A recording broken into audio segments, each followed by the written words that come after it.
Welcome to story Stellar ഭാഗം 26. എന്നേക്കുമായിട്ട് ആ necklace തനിക്ക് നഷ്ടപ്പെടുകയാണെന്ന് അമൃത തിരിച്ചറിയുകയാണ്. ശ്രീദേവാണ് അത് തനിക്ക് നഷ്ടപ്പെടാൻ കാരണമെന്ന് ഓർത്തപ്പോൾ അവളുടെ ഉള്ളിൽ കൂടുതൽ പൊള്ളിക്കൊണ്ടിരുന്നു. വർഷങ്ങൾക്ക് മുമ്പ് അത് ഏറ്റവും സ്നേഹത്തോടു കൂടെ തനിക്ക് സമ്മാനിച്ച അവൻ തന്നെ അത് തന്നിൽ നിന്നും തട്ടിയെടുത്തതുപോലെ അവൾക്ക് തോന്നി. എന്തിനാ എല്ലാവരും തന്നോട് ഇങ്ങനെ ക്രൂരത കാണിക്കുന്നത്?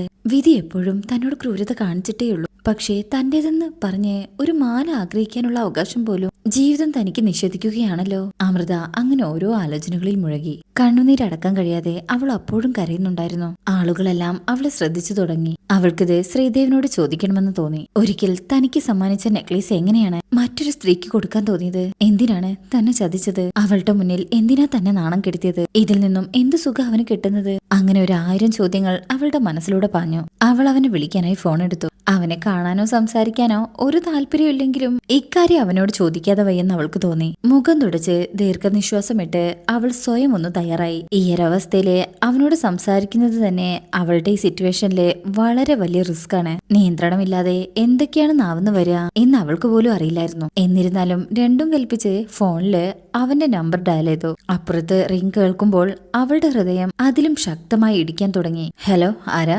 ശ്രീദേവിന്റെ ചോദ്യം കേട്ടപ്പോൾ തന്നെ അവളൊന്ന് സംശയിച്ചു. അവൾ ഫോൺ സ്ക്രീൻ നോക്കി ഒന്നുകൂടെ ഉറപ്പുവരുത്തിയതിനു ശേഷം പറഞ്ഞു, ശ്രീദേവ്, ഇത് ഞാനാണ് അമൃത. എനിക്കൊരു കാര്യം അറിയാനുണ്ടായിരുന്നു. ഹോ, ശല്യം തീർന്നില്ലേ നിന്റെ കാര്യങ്ങൾ? അവൻ വല്ലാതെ അക്ഷമനായി. ശ്രീദേവ്, എന്നാലും നിനക്ക് എങ്ങനെയാ എന്നോട് ഇത് ചെയ്യാൻ തോന്നിയത്? നീ എന്തൊരു ദുഷ്ടനാണ്? അവൾ ചോദിച്ചു. അതെ, ഞാൻ ദുഷ്ടനാണ്. അതിന് നിനക്കെന്താ? ഗെറ്റ് ലോസ്റ്റ് എന്ന് പറഞ്ഞ് ഫോൺ വലിച്ചെറിയുന്ന ശബ്ദമാണ് അവൾ കേട്ടത്. അവന്റെ ശബ്ദത്തിൽ നിന്നും അവൻ ഉറക്കത്തിലായിരുന്നു എന്നുള്ളത് വ്യക്തമാണ്. അവൾ വേഗം അവന്റെ അപ്പാർട്ട്മെന്റിലേക്ക് കുതിച്ചു. അവൻ അവിടുന്ന് പോകുന്നതിനു മുന്നേ അവൾക്ക് അവിടെ എത്തേണ്ടതുണ്ടായിരുന്നു. ഉറക്കത്തിൽ ശല്യപ്പെടുത്തിയ ദേഷ്യത്തിനാ അവൻ ഫോൺ വലിച്ചെറിഞ്ഞത്. ഈ സമയത്ത് അങ്ങോട്ട് ചെന്നാൽ എന്തൊക്കെ പുകിലാണ് ഉണ്ടാവാന്ന് അവൾക്ക് ഒരു പിടിയും ഉണ്ടായിരുന്നില്ല. അവൾ ലിഫ്റ്റ് കയറി അവന്റെ അപ്പാർട്ട്മെന്റിന് മുന്നിലെത്തി. മടിച്ചാണ് അവള് കോളിംഗ് ബെല്ലിൽ വിരലമർത്തിയത്. ഒരുപാട് തവണ ബെല്ലടിച്ചിട്ടും അവൻ വാതിൽ തുറന്നില്ല.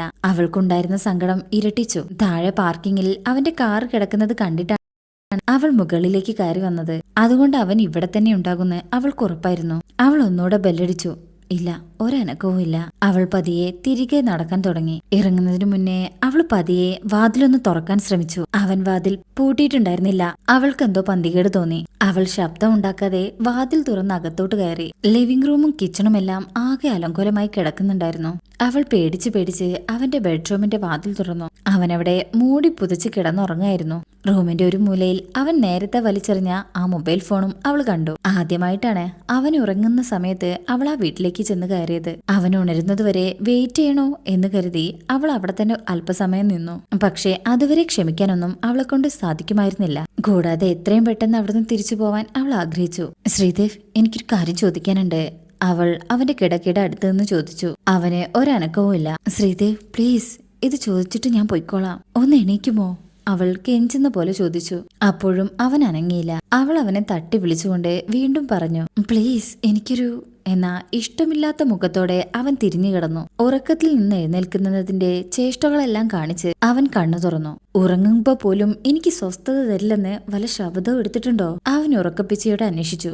ഞാനൊരു കാര്യം അറിയാൻ വന്നതാ, അത് കഴിഞ്ഞിട്ട് പോയിക്കോളാം. ഹോ, ഉറങ്ങിക്കിടക്കുന്ന എന്നോട് നിനക്ക് ഇത്ര അർജന്റായിട്ട് എന്താ ചോദിക്കാനുള്ളത്? ഒരു സാമാന്യ മര്യാദ പോലും ഇല്ലാതെ വീട്ടിൽ കയറി വന്ന് ഇങ്ങനെ അതിക്രമം കാണിക്കാൻ നാണമില്ലേ നിനക്ക്? അവൻ മൂടി പൊതിച്ചുകൊണ്ട് പറഞ്ഞു. നേരെ ഉച്ച തിരിഞ്ഞു. ഉറക്കത്തിന്ന് വിളിച്ചുണർത്താൻ ഇത് പുലർച്ചെ 5 മണിയൊന്നും അല്ല.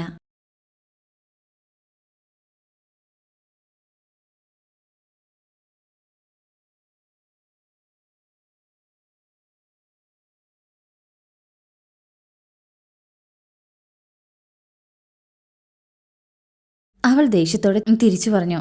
ഞാൻ എപ്പോ ഉറങ്ങണം എപ്പോ എഴുന്നേൽക്കണം എന്ന് തീരുമാനിക്കുന്നത് നീയല്ല. നിന്റെ സഹായവും വേണ്ട. നിനക്ക് എന്തെങ്കിലും ചോദിക്കാനുണ്ടെങ്കിൽ ചോദിക്കേ, അല്ലെങ്കിൽ ഇവിടുന്ന് ഇറങ്ങിപ്പോ. എനിക്ക് ഉറങ്ങണം. ഉറക്കത്തിലാണെങ്കിലും അവളെ നോവിക്കാൻ കിട്ടുന്ന അവസരങ്ങളൊന്നും അവൻ പാഴാക്കാറില്ല. ശ്രീദേവ്, നിനക്കിത് എന്നോട് എങ്ങനെ ചെയ്യാൻ കഴിഞ്ഞു? ആ നെക്ലേസ് എന്തിനാ എന്നിൽ നിന്ന് തട്ടിയെടുത്തത്? എന്നിട്ടത് പാർവതിക്ക് കൊടുക്കാൻ നിനക്ക് എങ്ങനെ മനസ്സ് വന്നു? അവൾ തൊണ്ടയിൽ കുടുങ്ങിയ കണ്ണീർ ഒതുക്കിക്കൊണ്ട് ചോദിച്ചു. അവൻ ഇത് കേട്ടതും ഞെട്ടിപ്പിടഞ്ഞ് എഴുന്നേറ്റ് അവളെ നോക്കി അവിടെ ഇരുന്നു. അവൾ പറയുന്നൊന്നും അവന് മനസ്സിലാവുന്നുണ്ടായിരുന്നില്ല. നീ എന്തൊക്കെയാ അമൃതായി പറയുന്നത്? എനിക്ക് മനസ്സിലാവുന്നില്ല. അവൻ കിടക്കയിൽ നിന്ന് എഴുന്നേറ്റ് മുഖം കഴുകി പുറത്തേക്ക് വന്നു. അപ്പോഴും അവൾ അവിടെ തന്നെ നിൽക്കുന്നുണ്ടായിരുന്നു. അവൻ തിരികെ വന്ന് കണ്ണാടിയിൽ നോക്കി മുടി ഒതുക്കിക്കൊണ്ടിരുന്നപ്പോൾ അവൾ വിശദീകരിച്ചു. ഞാനിന്ന് നിന്റെ ഗേൾഫ്രണ്ടിനെ കണ്ടിരുന്നു.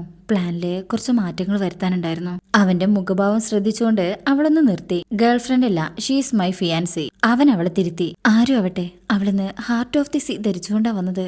അവൾ അവന്റെ മുഖത്തേക്ക് തന്നെ ഉറ്റുനോക്കി. അവൻ ഒരു സെക്കൻഡ് ഒന്നും മിണ്ടാതെ നിന്നു. എന്നിട്ട് സംശയഭാവത്തോടെ അവളെ നോക്കിക്കൊണ്ട് ചോദിച്ചു, അതിന്? ശ്രീദേവ്, നിനക്ക് എങ്ങനെയാ ഇത്രയ്ക്ക് ദുഷ്ടനാവാൻ കഴിയുന്നത്? നീ അത് എനിക്ക് തന്നതല്ലേ, പിന്നെ അതെങ്ങനെ മറ്റൊരാൾക്ക് കൊടുക്കാൻ കഴിയും?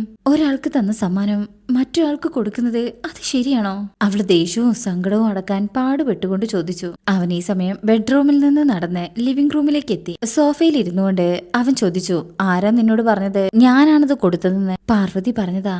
അത് പറയുമ്പോൾ പാർവതിയുടെ മുഖത്തുണ്ടായിരുന്ന പുഞ്ചിരി ഓർത്തുകൊണ്ട് അമൃത പറഞ്ഞു. ഹോ എന്ന് പറഞ്ഞ് അവൻ കണ്ണുകൾ അടച്ച് സോഫയിലേക്ക് ചാരിയിരുന്നു. അപ്പോൾ അമൃതയും അവന്റെ അടുത്ത് ചെന്നിരുന്നു കൊണ്ട് ചോദിച്ചു, ശ്രീദേവ്, ഇതിനെക്കുറിച്ച് നിനക്ക് എന്നോടൊന്നും പറയണമെന്ന് തോന്നില്ലേ? നീ എന്തിനാ അത് അവൾക്ക് കൊടുത്തത്? അത് എന്റെ അല്ലേ? അവൻ പാത്തി തുറന്ന കണ്ണുകളോടെ അവളെ നോക്കിക്കൊണ്ട് ചോദിച്ചു. നീ എന്താ അമൃത, തമാശ പറയണോ? നീ ആദ്യം അതെന്തിനാ വിറ്റതെന്ന് പറ. ഞാനത് വിറ്റിട്ടില്ല ശ്രീദേവ്, എത്ര തവണ പറയണം? അവൾ ആ വാക്കുകൾ തടഞ്ഞു. മതി, നിർത്തിക്കോ.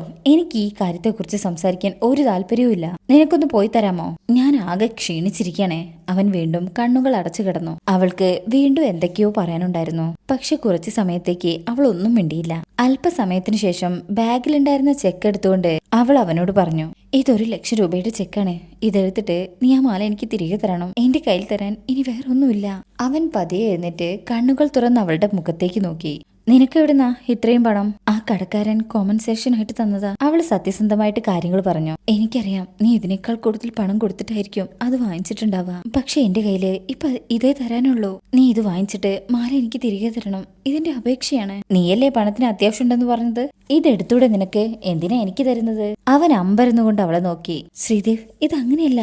എനിക്ക് പണത്തിന് അത്യാവശ്യം ഉണ്ടായിരുന്നു, സത്യാണ്. എന്ന് വെച്ച് ആ മാല വിൽക്കാൻ ഞാൻ ഇതുവരെ ആഗ്രഹിച്ചിട്ടില്ല. അത് ചെയ്യണമായിരുന്നെങ്കിൽ എനിക്ക് അന്നേ ചെയ്യായിരുന്നല്ലോ. പണയത്തിന് വെച്ച ശേഷം തിരികെ എടുക്കാന്നാ ഞാൻ കരുതിയത്. അതിനിടയില് ഇങ്ങനെയൊക്കെ സംഭവിക്കുന്നേ ഞാൻ സ്വപ്നത്തിൽ പോലും കരുതിയില്ല. അവൾ വിശദീകരിച്ചു.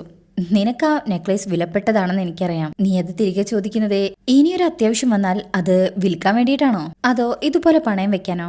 അവന്റെ ആ ചോദ്യം അവൾ ഒട്ടും പ്രതീക്ഷിച്ചിരുന്നില്ല. ശ്രീദേവ്, നിനക്ക് തോന്നുന്നുണ്ടോ പണക്കാരിയാവാൻ എന്തും ചെയ്യുന്ന ആളാണ് ഞാനെന്ന്? അവൾ അവന്റെ കണ്ണിൽ നോക്കി ചോദിച്ചു. ഞാൻ നിന്നെക്കുറിച്ച് എന്ത് വിചാരിച്ചാലും നിനക്കെന്താ? അത് നിന്നെ ബാധിക്കേണ്ട കാര്യം എന്താ? അവൻ തിരിച്ചു ചോദിച്ചു. അവൾക്കാകെ ഒരു വല്ലായ്മ അനുഭവപ്പെട്ടു. താൻ വന്ന കാര്യമല്ല ഇപ്പൊ സംസാരിച്ചുകൊണ്ടിരിക്കുന്നത്. ഈ അനാവശ്യ സംസാരങ്ങൾ നല്ലതിനല്ലെന്ന് അവൾക്ക് തോന്നി. അവളൊന്നും മിണ്ടിയില്ല. അപ്പോ അവൻ ആ ചോദ്യം തന്നെ വീണ്ടും ചോദിച്ചു. ഞാൻ ചോദിച്ചു കേട്ടില്ലേ, ഞാൻ നിന്നെക്കുറിച്ച് എന്ത് വിചാരിച്ചാലും നിനക്കെന്താ? ശ്രീദേവ്, അവൾ ആ സംസാരം നിർത്താൻ ആഗ്രഹിക്കുന്നത് പോലെ അവനെ വിളിച്ചു. പക്ഷെ അവന്റെ ശബ്ദം ക്രമാതീതമായിട്ട് ഉയരുകയാണുണ്ടായത്. ഞാൻ നിന്നെക്കുറിച്ച് എന്ത് വിചാരിച്ചാലും നിനക്ക് എന്താ അമൃത? അവൾക്കൊന്നും പറയാനുണ്ടായിരുന്നില്ല. അവള് പ്രതീക്ഷിച്ചതുപോലെ തന്നെ ആ സംസാരം വേറെ എവിടെയോ എത്തി. അവൻ അവളുടെ അടുത്തേക്ക് കുറച്ചുകൂടെ നീങ്ങിയിരുന്നു. അവളുടെ കയ്യിൽ നിന്ന് ചെക്ക് വാങ്ങി കോഫി ടേബിളിൽ വെച്ചു. കുറച്ചു സമയം അവളുടെ കണ്ണുകളിലേക്ക് തന്നെ നോക്കിയിരുന്നു. അവളുടെ ചുണ്ടുകൾ വിറയ്ക്കാൻ തുടങ്ങി. അവന്റെ ശ്വാസം അവളുടെ അടുത്തെത്തി. അവൾക്ക് മാറിപ്പോവാൻ പറ്റാത്ത അത്രയും അടുത്തെത്തിയപ്പോൾ അവൾ ചോദിച്ചു, ദേവ്, നീ എന്താ ചെയ്യാൻ പോകുന്നേ? അവൻ അവളുടെ വായ പൊത്തി. അവൾ ഒട്ടും കരുതിയില്ല. അവൻ അവളെ ചുംബിച്ചു. അവളെ ചേർത്തു പിടിച്ചു. ഇതിൽ നിന്നും മാറി നിൽക്കാനോ എതിർക്കാനോ അവൾക്കായില്ല. അവളെ ആത്മാവിനെ അറിഞ്ഞ അവളുടെ ശരീരത്തിൽ തൊട്ട ഒരേ ഒരു പുരുഷൻ. അവനിങ്ങനെയൊക്കെ ചെയ്യുമ്പോൾ അവൾ മറ്റേതോ ലോകത്തെത്തി. അവളുടെ സങ്കടങ്ങളും പ്രശ്നങ്ങളും എല്ലാം ആ നിമിഷത്തേക്ക് അവൾ മറന്നു. ആ ചുംബനം ഒരുപാട് സമയം നീണ്ടുനിന്നു. പതിയെ അവളെ സോഫയിലേക്ക് കിടത്തിയതിനു ശേഷം അവൻ കിച്ചണിലേക്ക് ചെന്നു. കുറച്ച് വെള്ളം എടുത്ത് കുടിച്ചിട്ട് അവിടെ നിന്നും അമൃതയെ ആദ്യമായി കാണുന്നത് പോലെ നോക്കി നിന്നു. അങ്ങനെ അവൻ ബ്രെഡ് ടോസ്റ്റ് ചെയ്യാൻ തുടങ്ങിയപ്പോൾ ആ ചെക്കെടുത്ത് അവൾ അവന്റെ അടുത്തേക്ക് നടന്നു. നീ ഇത് വാങ്ങണം, അവൾ പറഞ്ഞു. എനിക്ക് വേണ്ട. അവനത് വീണ്ടും നിരസിച്ചു. അവൻ അവളെ തന്നെ നോക്കിക്കൊണ്ടിരുന്നു. അവൻ മറ്റെപ്പോഴത്തേക്കാളും ശാന്തനായി കാണപ്പെട്ടു. ഒരു ബ്രെഡ് എടുത്ത് കഴിച്ച് അവളുടെ അടുത്തേക്ക് ചെന്ന് ചോദിച്ചു, നിനക്ക് തോന്നുന്നുണ്ടോ ഞാൻ നിനക്ക് തന്ന ഗിഫ്റ്റ് എന്റെ ഭാവി ഭാര്യയ്ക്ക് വെഡിങ് ഗിഫ്റ്റ് ആയിട്ട് കൊടുക്കുമെന്ന്? നീ എന്നെ കുറിച്ച് അങ്ങനെയാണോ വിചാരിച്ചു വെച്ചിരിക്കുന്നത്? ഭാവി ഭാര്യ എന്ന് ഉള്ള വാക്ക് കേട്ടപ്പോൾ അമൃതയ്ക്ക് എന്തെന്നില്ലാത്ത സങ്കടം തോന്നി. അവളുടെ ഹൃദയത്തിൽ കൊളുത്തി വലിക്കുന്നത് പോലൊരു വേദന അനുഭവപ്പെട്ടു. ഞാൻ അവൾക്ക് കൊടുക്കാൻ ഓൾറെഡി ഒരു സമ്മാനം വാങ്ങിച്ചു വെച്ചിട്ടുണ്ട്. ഞാൻ പിന്നെന്തിനാ ആ മാല അവൾക്ക് കൊടുക്കുന്നത്? അവൻ ചോദിച്ചു. അപ്പോ അത് നീയല്ലേ അവൾക്ക് കൊടുത്തത്? അവൾ ആകാംക്ഷയോടെ ചോദിച്ചു. അല്ല, നിനക്ക് ഇനിയും മനസ്സിലായില്ലേ? അവൻ ഉറപ്പിച്ചു പറഞ്ഞു. പിന്നെന്താ നീ ഇത് എന്നോട് നേരത്തെ പറയാണ്ടിരുന്നേ? അവൾ അന്വേഷിച്ചു.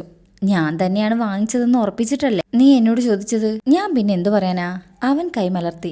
അത് പിന്നെ ഞാൻ നിന്നോട് മാത്രമേ ആ മാല പണയം വെച്ച കാര്യം പറഞ്ഞിട്ടുള്ളൂ. അപ്പൊ ഞാൻ കരുതി അവള് പറഞ്ഞത് സത്യമായിരിക്കുന്ന്. അവളൊരു കുറ്റബോധത്തോടെ പറഞ്ഞു. അതെ, നീ വിചാരിച്ചു. എന്നോടൊന്നും ചോദിച്ചില്ല. ഞാൻ പിന്നെ എന്തു പറയാനാ? അവൻ നിസ്സഹായനായി. താനറിഞ്ഞ കാര്യം അവനോട് ചോദിച്ച് ക്ലാരിഫൈ ചെയ്യാത്തതില് അവൾക്ക് കുറ്റബോധം തോന്നി. എന്തൊക്കെയായാലും അങ്ങനൊരു വൃത്തികേട് അവൻ ചെയ്യില്ലെന്ന് താൻ ഓർക്കേണ്ടതായിരുന്നു എന്നാലോചിച്ച് അവൾ നിന്നു. അങ്ങനെ ഈ ഭാഗവും കഴിഞ്ഞിരിക്കുകയാണ്. അപ്പം നമുക്ക് അടുത്ത ഭാഗമായിട്ട് ഇനി അടുത്ത ദിവസം കാണാട്ടോ. അപ്പൊ കഥ ഇഷ്ടമായിട്ടുണ്ടെങ്കിൽ കൂട്ടുകാരെ ലൈക്ക് ചെയ്യുക, സബ്സ്ക്രൈബ് ചെയ്യുക, നിങ്ങളുടെ അഭിപ്രായങ്ങൾ കമന്റ് ചെയ്യുക. താങ്ക്